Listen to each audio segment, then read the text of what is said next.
పలు ప్రాంతాల్లో ఏర్పాటు చేస్తూ వస్తున్నాం. ఆ క్రమంలో మన రాజమండ్రిలో 100 రోజుల పాటు వ్యర్థాలను డస్ట్బిన్లో వేయడం మన బాధ్యత అనే అంశంపై వరుసగా కార్యక్రమాలు ఏర్పాటు చేయడం జరుగుతుంది. ఈరోజు ఆ యొక్క కార్యక్రమాన్ని మొదలుపెట్టడం జరిగింది. ఈ కార్యక్రమం మనం ఎందుకు చేసుకోవాలి అంటే, ఈరోజు మనమందరం కూడా తినేసిన వ్యర్థాలని, వినియోగించిన వ్యర్థాలని, ప్లాస్టిక్ వ్యర్థాలని ఎక్కడ పడితే అక్కడ పాడేస్తూ వస్తున్నాం. ఈ గోదావరిలో అవనివ్వండి, డ్రైనేజీల్లో అవనివ్వండి, రోడ్డుపై మీద అవనివ్వండి, ఏ ప్లేస్ అయినా సరే మనం ఎక్కడ పడితే అక్కడ పాడేస్తూ వస్తున్నాం. అలా పాడేయకుండా మనం వినియోగించిన వ్యర్థాలన్నింటినీ కూడా కేవలం డస్ట్బిన్లోనే పడేసినట్లయితే ఎక్కడ పడితే అక్కడ చెత్త పేరుకుపోయి ఉండడం అనేది జరగదు. ఈ అంశాన్ని ఏదో 1 రోజు 2 రోజులు చేసి వదిలేస్తే ప్రజలకి అంత అవగాహన వెళ్తుంది. కాబట్టి సుదీర్ఘకాలం పాటు చేయడానికి తలపెట్టాం. దీనికి మన రాజమండ్రి ప్రజలందరూ కూడా ముందుకొచ్చి సహకరించాల్సిందిగా విజ్ఞప్తి చేస్తున్నా. ఇప్పుడు వర్షాకాలం, మనం చిన్న కొద్దిపాటు వర్షం పడితే చాలు మన రోడ్లన్నీ మునిగిపోతున్నాయి. దీనికి రీజన్ ఏంటి? మన డ్రైనేజీల నిండా ప్లాస్టిక్ బాటిల్స్, చెత్త చెదారం అవన్నీ ఉండడంతో నీరు పారే అవకాశం లేక నీరంతా కూడా రోడ్డు మీద చేరుతుంది.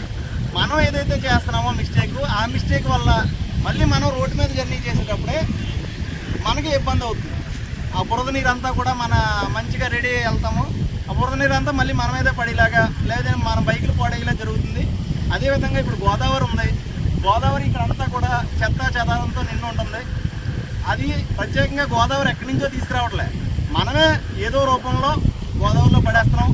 అలా కాకుండా మనం ఎక్కడ వినియోగించిన వ్యర్థాలైనా సరే కేవలం డస్ట్బిన్లోనే పడేసినట్లయితే చెత్త పేరుకుపోకుండా గోదావరి శుభ్రంగా ఉంటుంది, మన రాజమండ్రి కూడా శుభ్రంగా ఉంటుందని తెలియజేస్తూ ఈ అంశాన్ని ప్రజల్లోకి విస్తృతంగా తీసుకెళ్తామని మరోసారి తెలియజేస్తూ, ఈ కార్యక్రమానికి వచ్చిన మన Badhyata foundation zonal in-charge Kashi Narendra గారికి, వసంత్ గారికి, సింధు గారికి, దినేష్ గారికి, మిగతా సోదరులందరికీ కూడా ధన్యవాదాలు తెలియజేస్తూ, రేపటి నుంచి ఇంక వరుసగా 100 రోజుల పాటు ఈ యొక్క కార్యక్రమం రాజమండ్రిలోని అన్ని ప్రాంతాల్లో కూడా తీసుకెళ్తామని, ప్రజల్లో మార్పు తీసుకొచ్చేంత వరకు కూడా ఈ యొక్క కార్యక్రమం కొనసాగుతుందని తెలియజేస్తూ, అదేవిధంగా కొన్ని చోట్ల డస్ట్బిన్లు లేకపోవడంతో ప్రజలకి ఆ యొక్క వ్యర్థాలని డస్ట్బిన్లో వేసే సదుపాయం లేకుండా పోయింది.